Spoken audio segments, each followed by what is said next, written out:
Dear guests, welcome to the virtual tour of Jewish immigration to Canada. My name is Shelley, and I will be the moderator of today's session.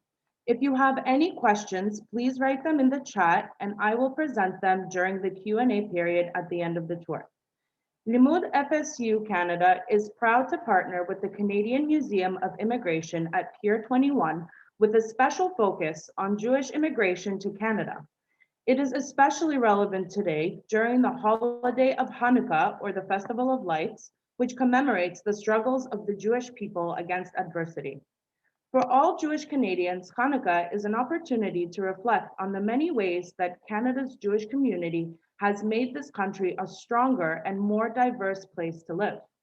The purpose of the Canadian Museum of Immigration at Pier 21 is to explore the theme of immigration to Canada in order to enhance public understanding of the experiences of immigrants as they arrived in Canada, of the vital role immigration has played in the building of Canada, and the contributions of immigrants to Canada's culture, economy, and way of life.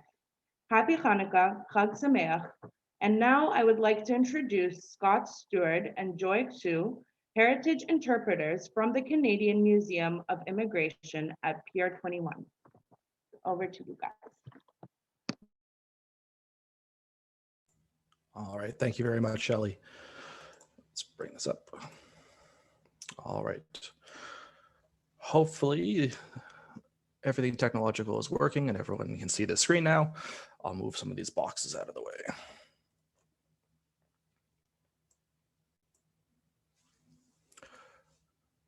All right. Joy, do you want to start things off for us?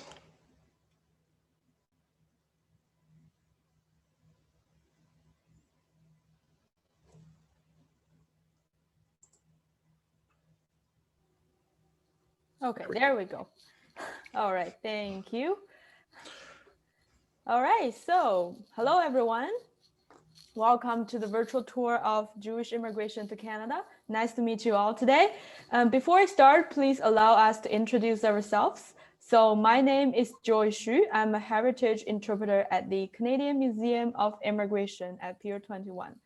So you can see my picture on the left of the screen. I'm not the bear, but the one hugging the bear. My pronouns are she and her. And my name is Scott Stewart. As Shelley said, I'm also a heritage interpreter at the museum, and my pronouns are he and him. Now, in terms of where we are, Joy. Yeah, so where are we?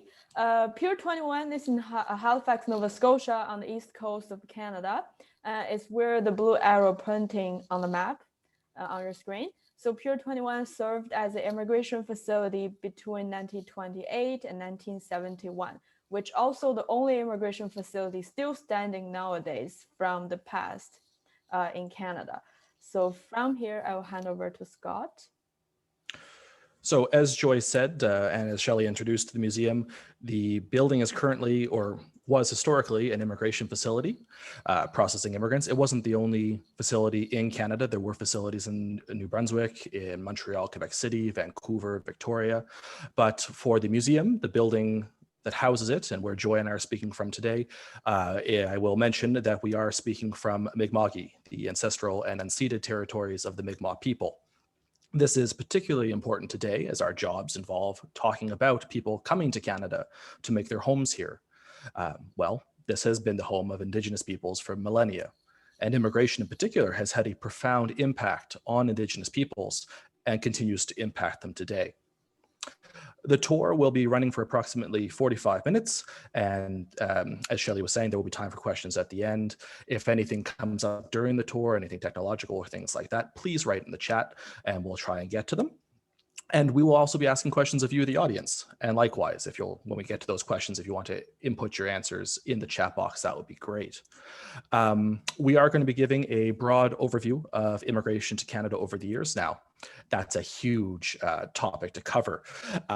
We've chosen 4 distinct periods that represent the story. And those are the early farming boom years in Canada, the interwar period between the First and Second World Wars, and then the Second World War through the Cold War up to our 4th point of the point system being introduced in Canada up to present day. And throughout this, we'll be introducing the broader concept and then looking at how Jewish immigrants have fit within each period. And we'll be drawing on stories and oral histories from our collection to explore this as we go. But to start, we're going to have a nice little icebreaker question for everyone. Joy, if you want to ask it. Yes, of course. So before we get into the historical components, let's start with the simple question. Why would you want to leave your country for another? So some of you may already have the experience. If you want to share your real life experience, welcome to do so. And for people who never had this experience, trying to think 1 or 2 reasons why people will leave their home country for another. Feel free to use the chat box to share your thoughts and ideas. And we'll give you maybe 1 to 2 minutes. And Shelley, if you wouldn't mind, if you would be able to read some of those answers back to all of us, that'd be awesome. Yeah, absolutely.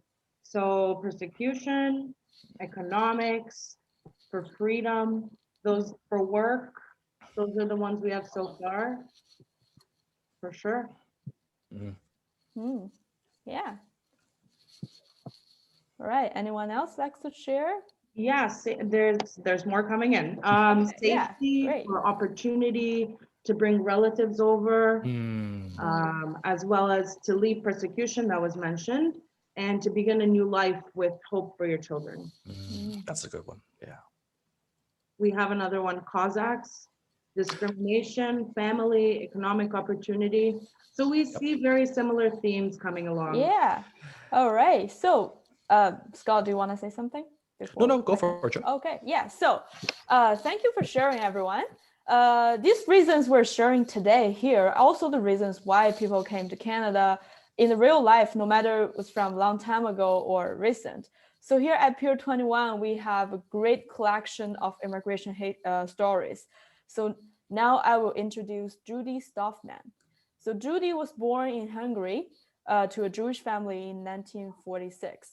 Her family immigrated to Canada in 1957 when she was 11 years old, and they landed at Pier 21. And later on, Judy had a very successful career in journalism and publishing, working for CBC and Toronto Star. So now let's take a listen of her story and listen to why her family made a decision to immigrate to Canada. And I'm just going to make sure, yes, we do have the audio there. All right, let's have a listen to Judy. Then people started to talk about, well, should we leave? Should we stay? When the Russian tanks came back, and people started to think about leaving the country any way they could. And at first, my father wanted to go, but my mother didn't. Then my mother wanted to go, and my father didn't. And there was a lot of discussion about what to do. And I think the thing that finally decided it for them is when anti-Semitic slogans began to appear on the walls, the graffiti. And Hungary has this infuriating tendency to, whenever anything goes wrong, to find someone to blame. You know, it's either the Gypsies or the Jews or some minority. It's never the fault of us Hungarians. It's got to be someone else. Okay, so from Judy's story, we learned that her family made the decision when the anti-Semitic slogans started to appear on the wall. For me, I believe that's the moment when her family didn't feel safe living in Hungary anymore. So they fled to Austria, where they got approved to come to Canada. So as we discussed earlier, some people came to Canada because what Canada can provide for them. But also there were people came to Canada because they just want to find a place where it's safe to live. The destination could be Canada, but also could be anywhere else in this world. So now if you're ready, it's time for some history. I will hand over to Scott. Thank you, Joy. So if we're going to be talking about the big picture of immigration to Canada, I thought we'd start with one of the earliest examples of Jewish settlement, which actually takes place before Canada is in fact a country. One of the earliest examples is this gentleman that you see on the screen here, Aaron Hart, arriving in 1760 with British military forces during the fighting between France and Britain. There is some dispute over whether Aaron Hart was in fact the first Jewish Canadian. Some say it might be Samuel Jacobs. There's some discussion, but regardless, it's around this time that Aaron Hart and other Jewish settlers begin arriving and settling. And this presence will continue, synagogues will be established, and the community will continue to grow and develop up to and past Confederation. So I think we're ready for our first period of time here, Joy, starting with the farming boom in Confederation.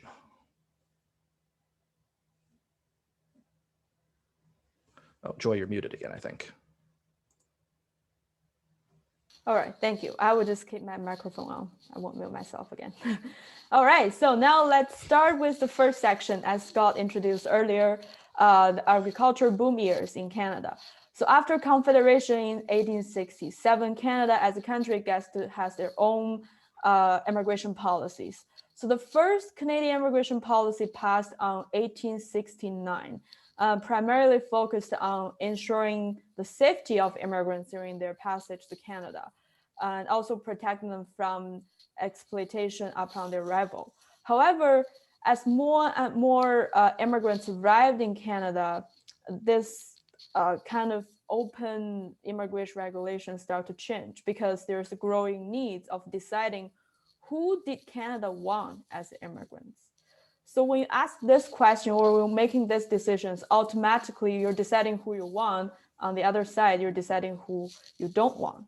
So early 1900s, that's when you start to see the restrictions on a lot of Canadian immigration policies. So the Immigration Act of 1906 introduced a more restrictive immigration policy, expanded the category of prohibited immigrants, formalizing a deportation process, and also signed the government enhanced power to make judgments on immigration admissions. So while the act did not specifically restrict immigrants based on their culture, ethnicity, or nationality, but the government could prohibit any class of immigrants when it was considered necessary. But not very long after, besides denied entry of people who had criminal records, disability, mental illness, race, country of origin, and religions also became a very important criteria in terms of immigration. So here are some examples. 1908, Canadian government signed the Gentleman Agreement with the Japanese government to restrict Japanese immigrants from coming to Canada. So same year, Continuous Journey policy restricted a lot of Indian immigrants from coming to Canada. And also 1923, Chinese Exclusion Act banned almost all Chinese immigrants coming to Canada. So under these such restrictive immigration regulations, people whose religion, ethnicity, and culture were in conflict with the white Christian Canadian identity were extremely restricted to come to Canada. Just like the picture you can see on the screen here, Lady Canada is on the right, closing the door for Asian immigrants, while the door was wide open for white immigrants on the left side. So who did Canada want as immigrants back to that time? I will hand over to you, Scott. In terms of who Canada's looking for, as we said, and the title kind of gives it away, this is the farming boom years of Canada. We finished constructing the railway across Canada in 1885. It's a massive project, which in and of itself requires many immigrants to come and work on. But when the railway's done, we really want to try and develop and settle the West. We're looking for farmers. And I have this lovely propaganda image on the left of a farmer.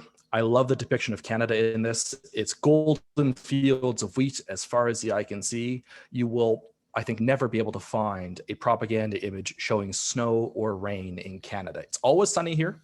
There's no mosquitoes, there's no black flies. It's wonderful. And if you look at the depiction of the farmer in this image, he's young, he's strong, he's healthy.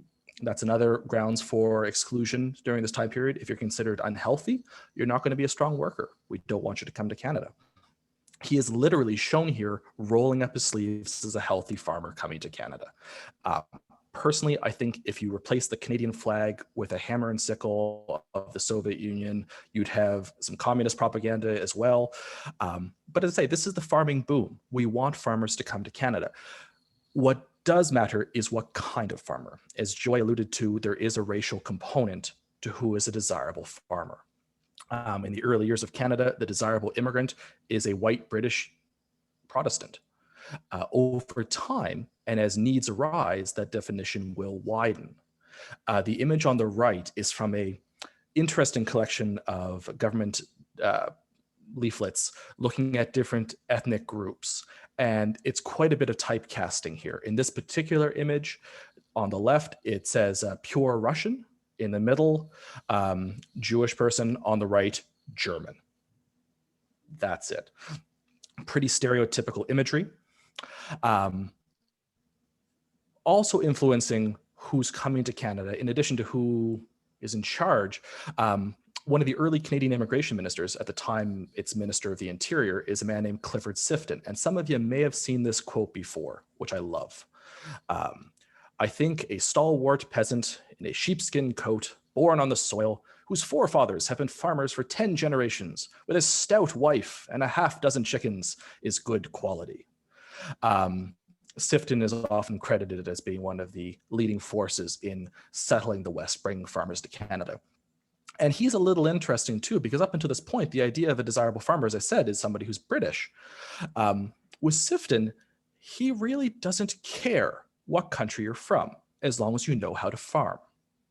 And so this is where we'll start to see, in terms of the broad picture of immigration, people from other countries in Europe coming to Canada, Ukrainians, Poles, Russian farmers coming to Canada. An exception to this, and a caveat for our purposes today, would be Jewish agriculturalists. At the time, there is this preconceived notion that Jewish farmers will not make very good farmers, that they are predisposed to settling in urban areas, that they can come as farmers, but then they're going to go to the cities. And there is quite a lot of resistance to admitting Jewish farmers to Canada, which I find kind of interesting for this next photo, showing a Jewish farming community in Canada. There are over a dozen Jewish farming colonies that I can think of being established around this time. This one is the Narcisse colony, or the Bender hamlet within the Narcisse colony in Manitoba. There will be a lot of challenges for these Jewish farming communities, as there will be for other communities that are based, have a religious base, Mennonite colonies, Hutterite colonies. The nature of the farming settlements, we want farmers to come to Canada. We're offering free land, but the individual farming parcels are very, very isolated. You're separated from one another by great distances. And so trying to have any sort of community or religious observances as a group is very difficult because of how geographically isolated you may be. There are certainly some advantages to a city when everything is a bit closer together. We can talk about that a little later. But moving on from farming, there are other reasons besides economic, besides coming for the land and the job and that sort of thing. As we talked about at the start, you could be coming to flee persecution, which brings us to pogrom. So the image on the left is a painting titled simply "After the Pogrom." And I'm sure many of you are already familiar with pogrom. So a brief summary would be a pogrom is simply a riot, a violent riot or massacre, typically along religious lines or towards a particular ethnic or religious group. The term has become synonymous with Jewish persecution. So starting in 1881, continuing 1903, 1905, 1906, there are a series of violent pogroms against Jewish inhabitants of this area you see in the map on the right, known as the Pale of Settlement, largely within the Russian Empire at the time. The graph, in case you're wondering, on the right is the Jewish percentage of the population within this area. So obviously, violence and persecution are a very big push factor within immigration. And so we'll see people fleeing the Pale, heading for safety and refuge in other countries, including Canada. There are also economic push factors during this time period as well, as technology improves, and farming technology in particular. You don't need as many workers to work a particular tract of land. There's increased life expectancy. The population increases, and you have increased competition for land and resources. And so there are economic push factors during this time period as well. We'll see pogrom, I should mention, past 1906. Famous example would be 1938 with Kristallnacht in Germany.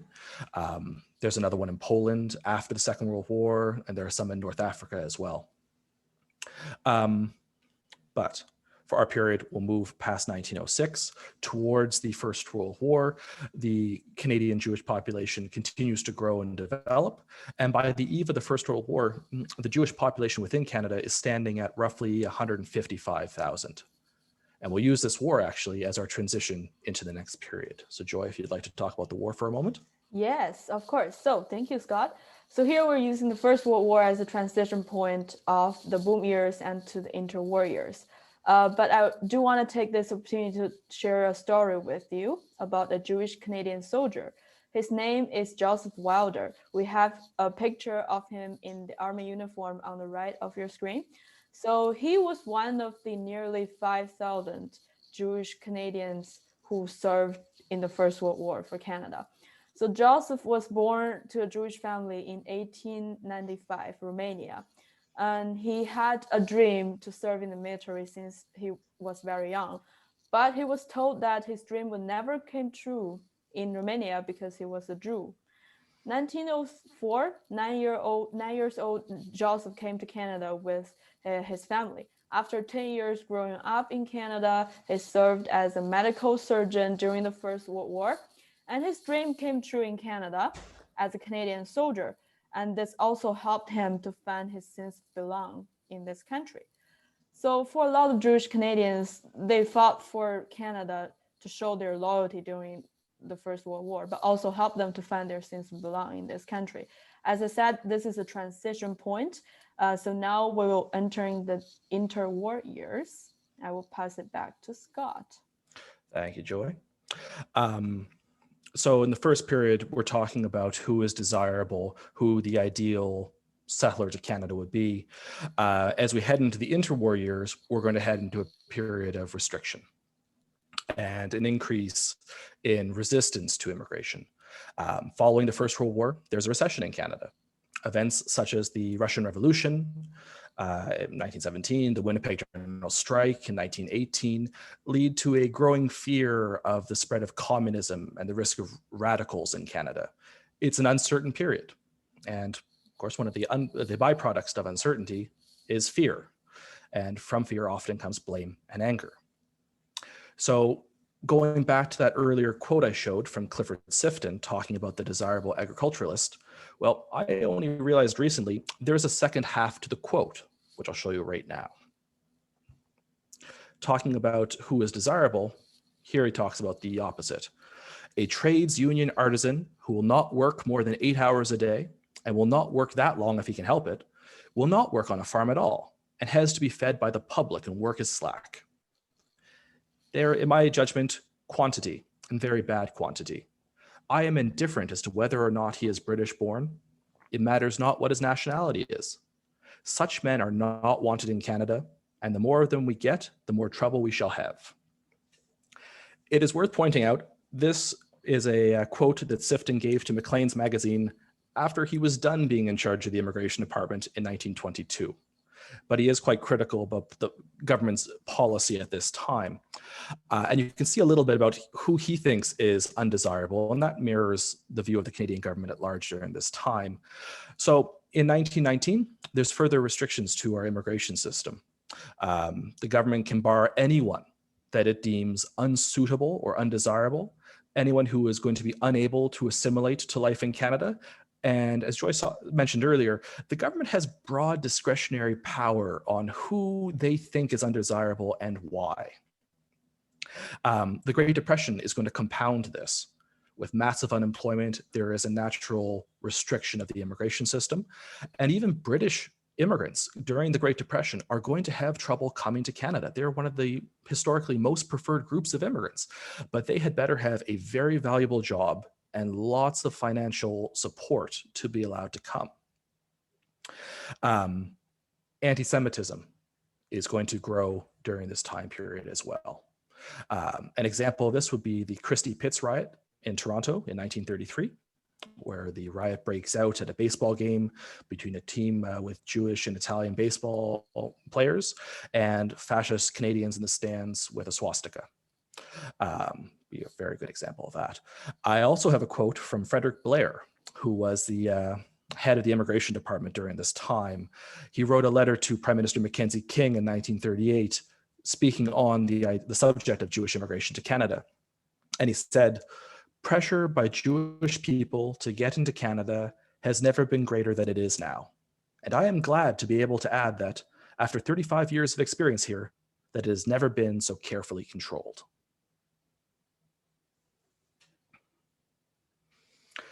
As the rise of the Nazi Party in Germany will lead to many trying to flee and seek safety elsewhere, Canada will be one of the countries that admits the least amount of Jewish refugees during this period. Between 1933 and 1939, there are less than 5,000 Jewish immigrants and refugees that will be admitted into Canada. And of course, the infamous, I should say, example of this policy would be told in the story of the St. Louis, which we'll see here, the ship on the left. In 1939, the St. Louis will leave Hamburg with over 900 German Jews on board. They are obviously fleeing Nazi Germany. Many have been released from concentration camps within Germany on the condition that they will leave and never come back.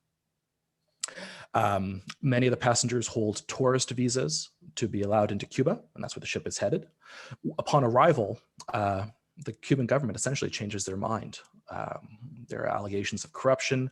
Only 29 of the passengers are allowed to disembark in Havana. The ship is then forced to leave. And the passengers on the ship will try to enter an American port, and they're denied by the American government. A group of prominent Canadians, clergy, business people, concerned citizens will lobby the Canadian government to admit the ship and provide safe haven. At the time, Parliament is out actually in session. It's a recess, and the Prime Minister is with the royal family. They're touring Niagara Falls at the time.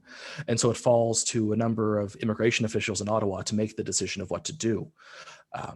But if Frederick Blair's quote is any indication of the mood in Ottawa at the time, there's no real response from the Canadian government one way or the other, and the ship is forced to return back across the ocean. The ship will eventually dock in Antwerp. France, Britain, the Netherlands, and Belgium will take in some of the passengers. Of course, that'll be small comfort to those on the European mainland when the Germans invade, and over 250 of the passengers will unfortunately lose their lives in the Holocaust. So the image on the right is a monument we have here in our museum in Halifax, known as the Wheel of Conscience. You can see the gears in the front with racism, xenophobia, fear, and anti-Semitism, and the route the ship takes along the side of the wheel. And on the back, we have the names of the passengers. The interwar years really are a period of intense restriction in who is desirable to Canada, to the exclusion of others, with horrendous consequences in many cases. There are economic causes of it as well, but it does have social causes as well and influences. From here, Joy, we'll transition into the Second World War, I think. Yes, of course. So here again, we're using the Second World War as another shifting point between the interwar years to the post-war years. So as Scott mentioned earlier, Canada entered World War II in 1939, which was not very long after the riot happened in Toronto. So this time, around 17,000 Jewish Canadians volunteered to fight for Canada. So these soldiers, just like what you can see on the picture in the screen over here, they were not only already facing the discrimination in their own country, and likely will face discrimination in the military as well, but also they know that some of them, their families, their friends, were suffering in Europe, and they wanted to help. So they wanted to help. It was very hard for me to imagine like how did they felt when they left for the war with all these emotions. So I would like to say, please take a moment to think about if you were one of the soldiers here, how would you feel when you leave Canada with all these emotions? So by the end of the World War II, the horror of Holocaust became widely known. So the picture on the screen here, the Captain Samuel Kass, a rabbi, conducts the first worship service celebrated on the German territory by Canadian troops. During the Second World War, as I mentioned, more than 17,000 Canadian Jews volunteered. That was almost 40% of the Jewish male population eligible for service back to that time. So here you go, Scott. We have a clip that'll sort of straddle this period here. With, there we are, with Marianne Ferguson, who holds a special place in our hearts. Marianne was one of our volunteers actually at the museum. It's just an audio clip here, but I'll play it for us now. I must say that one time when I was looking for a job after I graduated, and I was going to, I checked out a job in an insurance company. And I can still see that man's face. And, oh yes, you know, he thought that I was very suitable, and he already told me, you know, when I could start the job. And I was always very conscious about telling my religion. I was always afraid. I mean, it's a leftover from Europe. And in those days, you had to put your religion on your form. And I just left it out. And he had already told me that he wanted me to come the next week or whatever. And then he looked at the form again and he said, oh, but you didn't put your religion in. And I said, oh, I must have forgotten, you know, and then I put it in. And he looked at it and then he said, we'll let you know. I never heard from him again. So there's a couple of things about that quote that I'm struck by. I can hear the hurt in Marianne's voice when she finishes that quote, saying that she never heard from him again. Marianne and her family survived the Holocaust. Most of them did. They were able to escape from Poland just before the start of the Second World War, but they did lose family in the Holocaust. And even after the war, Marianne would face discrimination in Canada because of her religion. And I wanted to include this clip to draw attention to the fact that anti-Semitism didn't disappear overnight in Canada, even with the realities of the Holocaust being realized more and more. Many of you will probably have heard of the famous quote, "None is too many," in response to the question about Jewish immigration to Canada. That quote is widely attributed to having been said after the Second World War. Exclusion and xenophobia will continue after the Second World War, and post-war immigrants will be facing this. It's also, I do want to mention, Marianne, in addition to volunteering at the museum, actually worked within the immigration facility of Pier 21 with the Jewish Immigrant Aid Society. Her mom had started working for the society and she continued in her footsteps. And in the photo there, she always would be baking for us at the museum. Once a week, she'd come and bake things for us. Now, for the post-war period, obviously the Second World War will have a tremendous impact on it. I must say that. You know, countries are devastated. People are seeking better lives for themselves or their families, but they will be facing resistance when they come to Canada. Displaced persons will have the slur DP hurled at them on schoolyards and in workplaces. And it's strange to think of because they're part of a massive immigration wave in the post-Second World period. Canada developed many industries during the war and required additional workers to come work. Thousands will seek better opportunities in countries like Canada following the war. Following the war, we'll have roughly 1,000 Jewish war orphans that we brought to Canada, largely placed with the assistance of the Jewish Immigrant Aid Society in Montreal and Toronto. Thousands of Holocaust survivors will be coming to Canada later as well. I've personally had the opportunity to meet a couple of them coming through our building. And even after so many decades, their emotion about arriving to Canada is still so powerful. I remember one man told me when he came off the ship, the first thing he did was he kissed the concrete floor of the landing deck. He was so glad to be in Canada. Other Jewish immigrants will be coming to Canada in the 1950s due to violence in North Africa as those countries will start to gain their independence. And I have another clip for us of Moses Moses Namer, who many of us will have heard of before. Born in 1942, came to Canada in 1948, and will play the quote for us right now. Hopefully. There we go. You know, one of the first things that people tried to do when I arrived at the Talmud Torah was to anglicize my name. And so they attempted to turn me into a Milty, or a Michael, or a Morris, even Mickey. They tried Mickey and Max, but I refused them all. So that's a moment where you make a stand, you know, you're just a kid, but no, my name is Moshe. That's the Yiddish version of Moshe, which is the Hebrew original version of Moses. Moïse in French, Moises in Spanish, and so I insisted on Moshe, which was my diminutive Yiddish, and I actually spelt my name M-O-I-S-H-E until I graduated high school. And I remember the day I went down to McGill to start enrolling for all of those classes, I thought, yeah, I'm a grown-up now, and I began to sign Moses. I'm struck by that quote, the idea that the realities of the Holocaust have been brought to light, and the Nazis tried to erase an entire people. And here we have Moses arriving in Canada, and his name, they're trying to anglicize his name and erase that bit of his identity. Now, Cold War immigration to Canada, even though the Second World War is done, the Cold War is going to have a tremendous influence on who is coming to Canada. There'll be screening for suspected communists.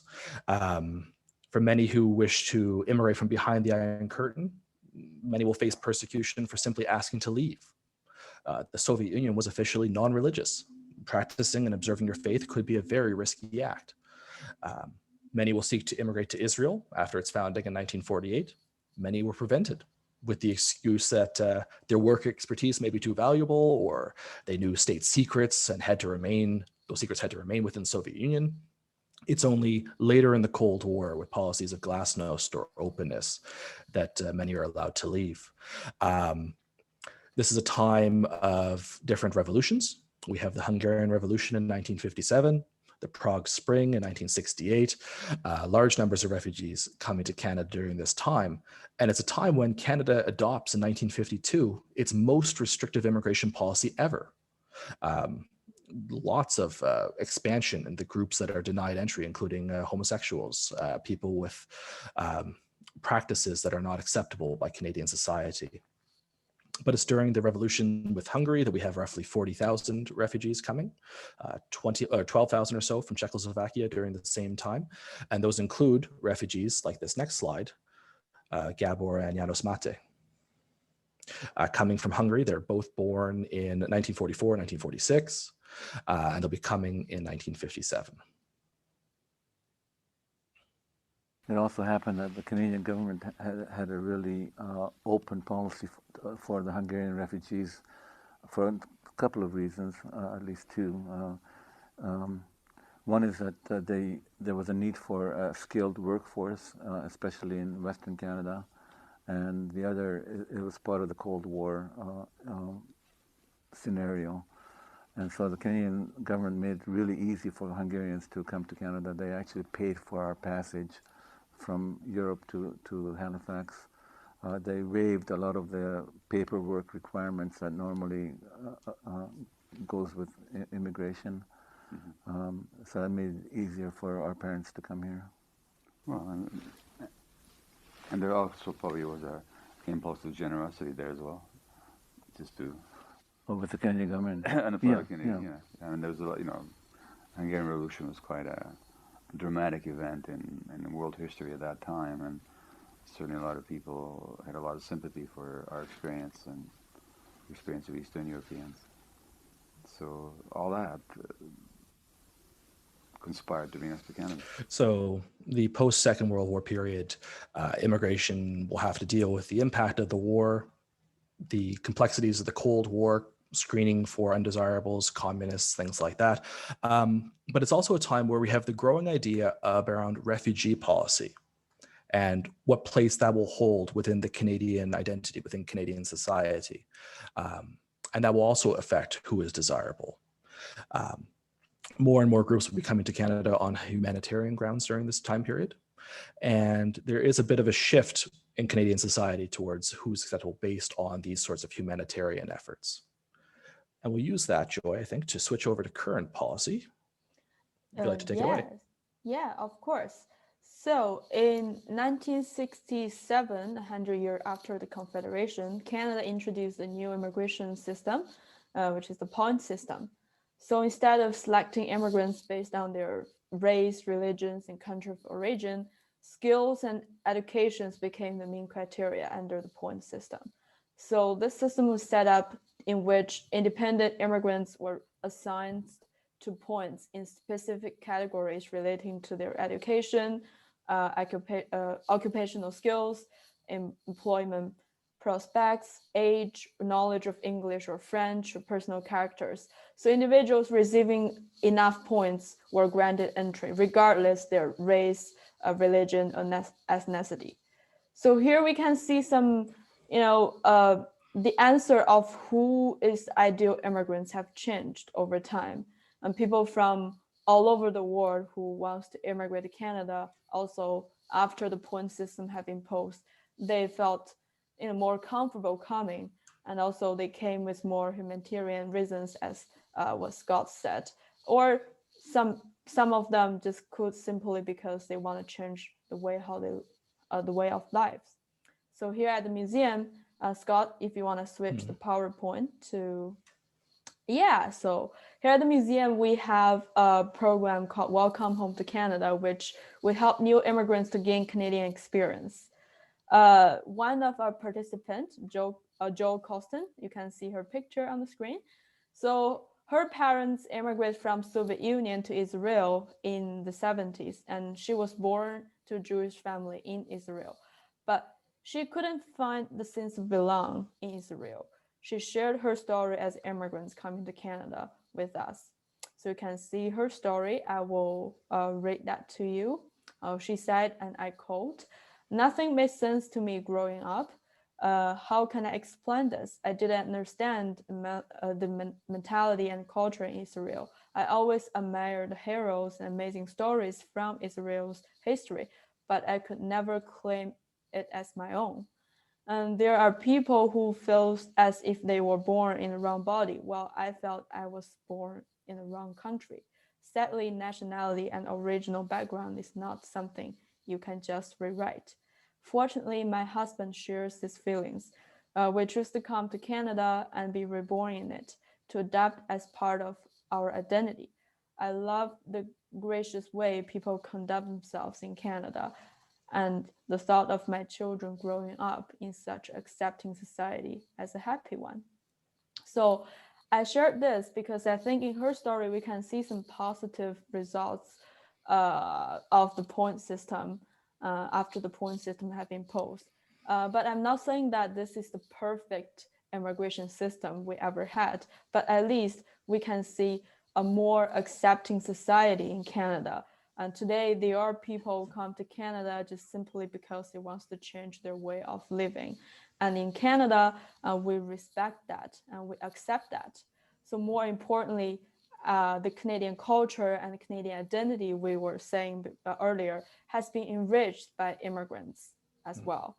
So before we wrap up this tour today, here's another question I will invite you to think about.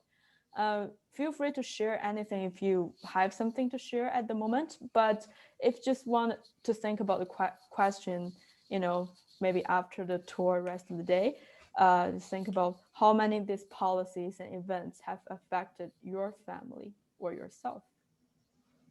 I'll hand over to you, Scott. Thank you, Joy. We realize it is a big question, so it might be food for thought for you for the rest of the day or in the days to come. But obviously, I certainly think that it has had an enormous impact. Now, depending on the source, most sources indicate that currently there are roughly between 350 and 375,000 Jewish Canadians within Canada. It's roughly 1 to 1.5% of the population. And obviously, Jewish Canadians have contributed to Canada in innumerable ways, through music, through literature, through television. through their innovation, through technology. Jewish Canadians are civic leaders. They are our neighbors. They have been a part of Canada since before it was a country, before its founding.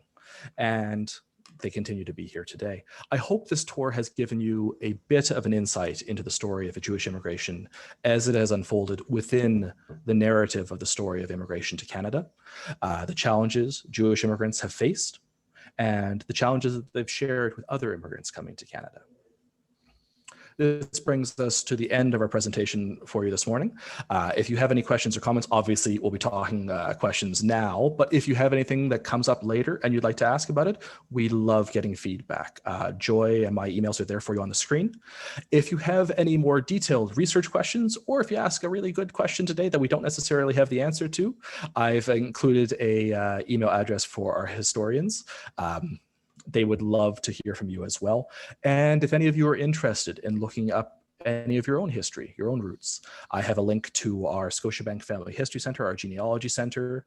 You can write them an email, give them a call, and they can see what they can do for you. But on behalf of myself and Joy and the museum, I'd like to thank everyone for coming today for this presentation. My thanks to Mila and Shelley and Elia and everyone with Limmud FSA Canada for inviting us to be here. These are strange times for us, and any opportunity we have to talk immigration with the public is fantastic. So thank you all very much. Right, thank you, everyone. Okay, so I actually have a question here, and it's for Mila. Excellent. Yeah, and feel free to put your questions into the chat now. So this question is from Jody. As many on this call know, our host today, Mila Wojhanski at Limmud FSU Canada, is a former director of JIAS, and JIAS continues to exist today as a partner of IRCC in supporting Jewish and diverse newcomers. Can you say anything more about the role of JIAS at Pier 21? Was there JIAS staff working at the port in the 20th century? So yes, absolutely. I mentioned Marianne there. I've met a couple staff who worked there who've actually come back to the museum to see what's changed. I will share one story from one member who she told me when she was working there, there was a ship of, I think it was Hungarian refugees coming in. And this was a family that had both survived the Holocaust and anti-Semitism in Hungary. And apparently on the ship, the father of this family had taken at the last minute, as the ship was coming into Halifax Harbor, he had took the family aside and said, listen, we have been exceptionally lucky twice now, but I have decided here in Canada, we are not going to be Jewish. I have made the decision, it's too dangerous, we're not going to do it. And his wife was obviously rather upset by this, but he said, no, I've made up my mind, it's too dangerous, we're not going to do it. And apparently the ship docked, the customs officials boarded, and as passengers started to disembark, a woman came up to the family and said, excuse me, are you Jewish? And so for the man, he said, well, that lasted, all of 60 seconds. But it was a volunteer with the Jewish Immigrant Aid Society. And they had the passenger manifest. They knew there were Jewish passengers on board. And it was their role to welcome and help in those first steps in Canada. So yes, the organization was absolutely operational at Pier 21 in the facility. Yes, and it played a large role in welcoming people for many years.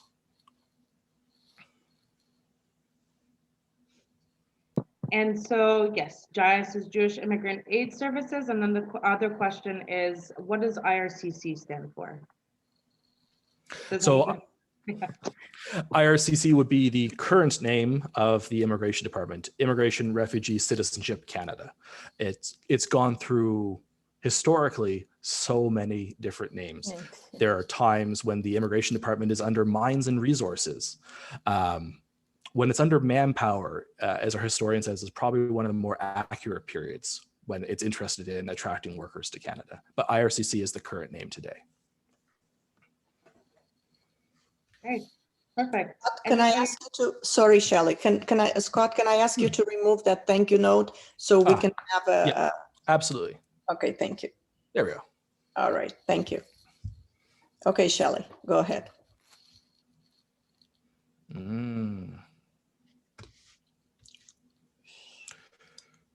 Shelley, you are muted. Unmute yourself. Sorry about that. I was talking to myself. Okay. Nope. So we're just looking in the chat. We have a few more questions coming in.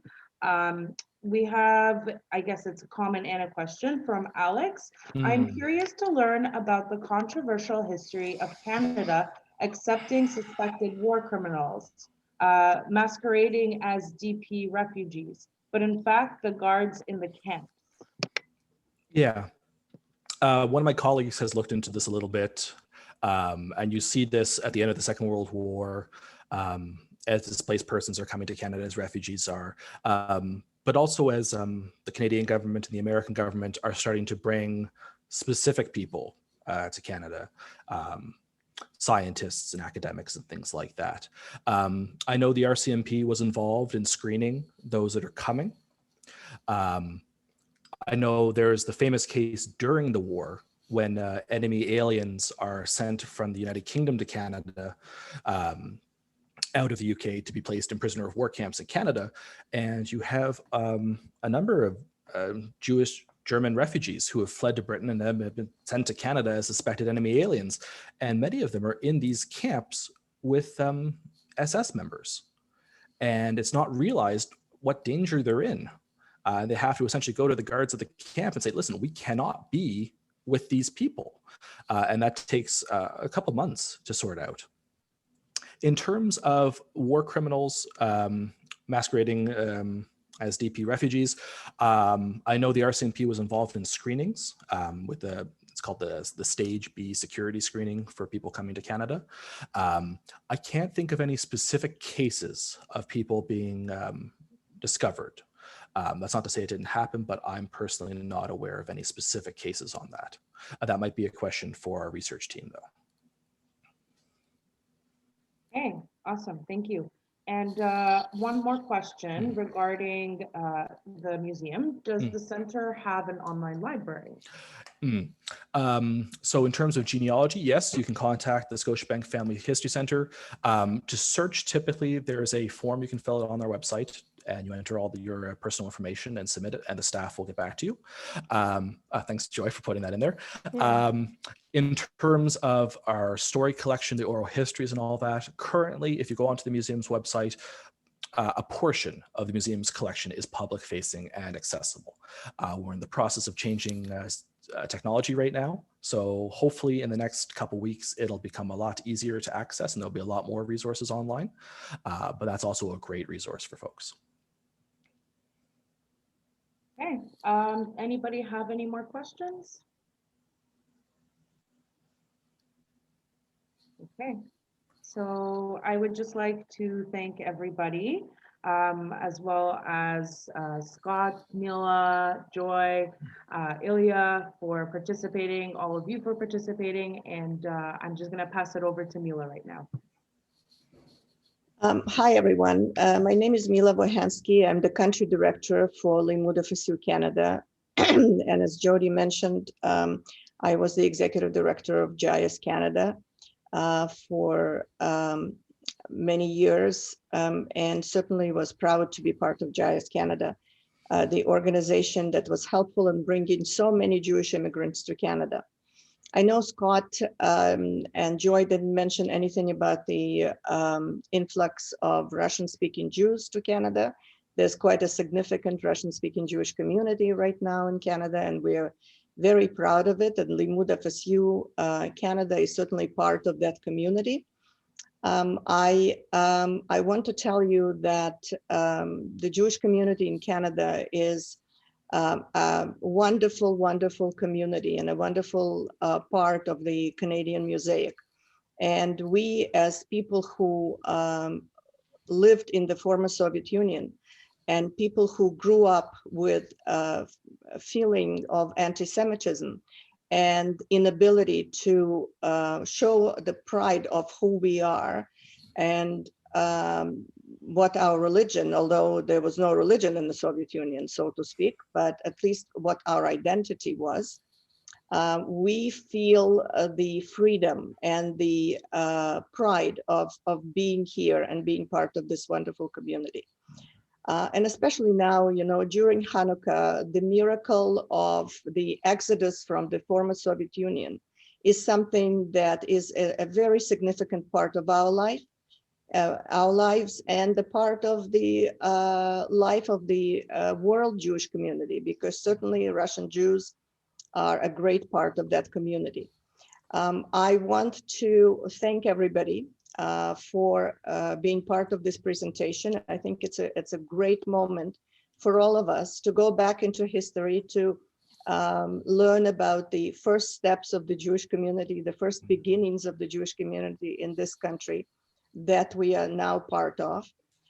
To thank the Canadian Museum for Immigration and Pier 21. I was personally there a few years ago, and it's an amazing opportunity, and God willing, the miracle of killing the COVID-19 and the finishing the pandemic will materialize. And you know, Hanukkah is a time for miracles. So obviously we're waiting for this miracle, and with the vaccine coming, I think this miracle is just around the corner. So hopefully you will have a chance to go to Halifax and visit the museum yourselves, because it's a wonderful experience. It's an amazing experience. It's a very emotional experience, even if you are not necessarily an immigrant and you were born in this country. I want to thank Caroline Gaston, who was part of arranging this. Obviously Scott and Joy, thank you very much for doing the tour. Shelley for taking on the role of the moderator, Ilya for being our support. And I want to thank our partners and our big supporters here in Canada and obviously in Israel, Natasha Chechik and the leadership of Limmud FSU International, and the Canadian Forum for Russian-speaking Jewry. That's a very important organization here in Canada. So we are proud to do it together, and we are proud to be Russian-speaking Jews in Canada, and we're proud to be Canadians. So Hanukkah Sameach, Hag Sameach to all of you. And let's hope that the miracle of Hanukkah will be the miracle that we're all waiting for so soon. All the best, and hope to see you again soon. Thank you again. Bye-bye.